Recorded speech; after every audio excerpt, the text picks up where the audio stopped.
o modelo de negócios vencedor, ele está ligado à convergência da tecnologia. 20 anos atrás, você não conseguia convergir muita tecnologia. Você pegava a tecnologia que existia do seu segmento, olhando para o competidor e colocava ali. Então você ia numa fábrica e falava, não, que animal sua fábrica, hein? Ele fala, a minha fábrica é animal, veio lá da Finlândia. Ah, não foi você que fez? Você importou da Finlândia? Foi. Ué, então o vizinho também pode. Pode. Então era muito linear, todo mundo podia fazer igual. Hoje você tem dezenas de tecnologias disponíveis que você vai decidir como concatenar essas coisas. Então quando você brinca do site, tem gente que vai falar, não, é só o Instagram, tem gente que vai falar, vai ser API. Tem gente que vai falar, eu vou começar a usar Analytics, porque data pra mim tem um valor pra gerar tal coisa. É essa orquestração dessa convergência que é o que define, pra mim, o grande modelo de negócio vencedor. Como que o iFood faz isso? O iFood faz isso basicamente tendo dentro de casa... Você fala, não, o iFood não faz isso. O iFood faz isso tendo uma máquina de teste. Então, se você me perguntar o seguinte, quem é que faz inovação no iFood? Todo mundo. Todo mundo. Todo mundo tem um cheque em branco pra fazer isso. Como é que eu consigo fazer isso? Eu consigo fazer isso tendo uma cultura de pessoas que sabem o que é bom senso.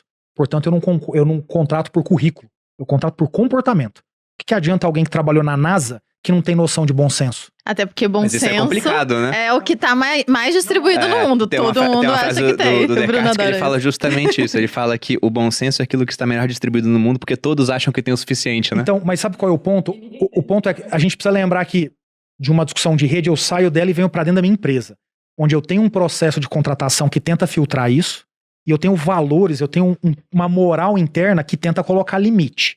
Então, para mim, o que é o bom senso do teste? É, por exemplo, você não tem que me pedir para testar, mas você tem que saber que testar significa pequeno por pouco tempo. E você tem que me mostrar 2 grandes resultados interessantes para ir para uma próxima fase. Vocês fazem constantemente isso? Não temos comitê no iFood para isso. Não existe isso. O que existe é esse cheque em branco que as pessoas têm para chegar e falar, olha o que eu descobri.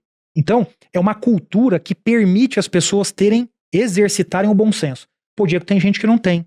Você dá o feedback ou demite. E aí eu acho que tem um grande ponto aqui, Bruno, que é, a gente se acostumou no Brasil a ter boas empresas porque as pessoas têm bons currículos. Desculpa a expressão, caguei pra quem tem um bom currículo. Sabe por quê? Quem tem bom currículo no Brasil é o homem branco, heterossexual, nascido na região sul-sudeste. Quem estuda no Brasil, 1/3 da população gradua. Desse 1/3, 80% gradua em faculdades que talvez não pudessem nem ter uma licença para ter uma faculdade, dada a qualidade do ensino. E você vai me dizer então que você está montando um bom time com essa meia dúzia de pessoas que conseguem chegar naquele lugar por causa dessas condições? Então o que eu quero é evidente. Se eu preciso de um contador, eu preciso de alguém que entenda de contabilidade. Mas o analista contábil que entra no primeiro ano, eu não preciso desse cara necessariamente formado na USP. Não preciso. Então, ao longo desses 10 anos de existência do iFood, a gente foi criando uma cultura... Já tem 10 anos? 10 anos. Caramba. De pessoas que têm bom senso. Eu tenho lá finanças, jurídico, políticas públicas, estratégia, M&A, enfim, essas coisas. Sabe quantos comitês eu tenho para aprovar as coisas ou fechar as coisas no mês com os meus times? São 350 pessoas nos meus times. 0. Nenhum. Você não tem nenhum, Diego? Não. É muito descentralizado. Bom senso. É o seguinte, Bruno, você fechou o mês, você precisa ter uma boa discussão, você precisa externar alguma coisa, me liga. Não preciso de uma reunião que todo mundo senta, fica lá pleasing, o cara que é hierarquicamente o mais forte, passando 736 slides de PowerPoint, que é idêntico do mês passado, atualizado por 30 dias. Você tem alguma coisa importante, Malu? Me liga. Conversa comigo. Quer minha opinião? Tá num dilema? Deixa eu te ajudar a resolver o dilema. Não precisa ficar prestando conta. Então, com isso, você vai criando a cultura do bom senso, porque se a Malu não tem um lugar seguro para ela prestar conta e saber se está certo ou errada, quer dizer que eu estou exigindo dela todo dia se perguntar isso. Schopenhauer fala que Deus dá as cartas e a gente joga. Ou seja, de certa forma, ele elimina o conceito de livre-arbítrio e de destino ao mesmo tempo, né? Então, Deus dá as cartas e você joga. Você às vezes sai com uma mão boa, porque você nasceu num berço de ouro, teve condições disso, às vezes sai com uma mão ruim, né? Só que tem gente que, ao sair com uma mão ruim, é capaz de ganhar o jogo. E tem gente que sai uma mão ótima e é capaz de sujar a canastra limpa, entendeu? Jogando um coringa em cima de uma canastra limpa. É desta lógica que dá a nós a seguinte sensação. É verdade, existe desigualdade no início. Tem gente que já sai 100 metros à frente do que outras. Mas isso não significa o fim do jogo. Isso significa que dependendo da forma como a mesa vai montando, vai encaixando a carta que falta ou não para você. Você tem que estar atento para a mesa, atento para suas cartas, atento para o olhar do adversário, porque nunca esse jogo está perdido de início. Sempre você tem essa chance. E o que ele está falando é que, no fundo, tudo isso é baseado num negócio. Critério e bom senso. O Bruno tá encocado. Eu achei curiosa esse modelo. 350 pessoas de uma maneira muito descentralizada. Meu time, então. 4.500 na empresa inteira. 4.500 pessoas na empresa toda. E vocês têm esse modelo de algumas pessoas com um cheque em branco. Algumas não. 70% da empresa. 70% da empresa? 70% da empresa. Porque, veja, o que eu tô... Olha, eu vou te dar um exemplo aqui. Uma pessoa um dia chegou e falou assim, e se a gente entregasse em 15 minutos? Eu falei, seria sensacional. O cara falou, eu vou tentar, então eu te conto. Aí o que ele fez? Ele foi numa mercearia e chegou pro dono da mercearia e falou, quanto custa se alugar o seu caixa pra mim? O cara falou, como assim? Você não tem 3 caixas? Eu quero alugar um. Como assim, cara? Eu quero alugar um caixa. Eu vou fazer as compras e eu mesmo vou fazer aqui a operacionalização do caixa. Sei lá, 5 mil reais. E aí ele abriu uma loja chamada iFood Mercado e disse, agora os pedidos que vão chegar aqui sou eu que vou operacionalizar. Então o pedido chegava, ele tirava o conflito que existe no mundo offline. Ah, chegou o pedido do Bruno, daqui a pouco eu pego porque eu tô atendendo a Malu agora. E ele ia lá, então, pediu aqui uma coca, um chocolate, tá aqui, pode entregar. Uma coca, um chocolate, tá aqui. Executava na hora. Exato. E aí a gente conseguiu chegar em 15 minutos. Hoje esse é o negócio que mais cresce dentro do iFood nos últimos 6 meses. Supermercado, né? Isso.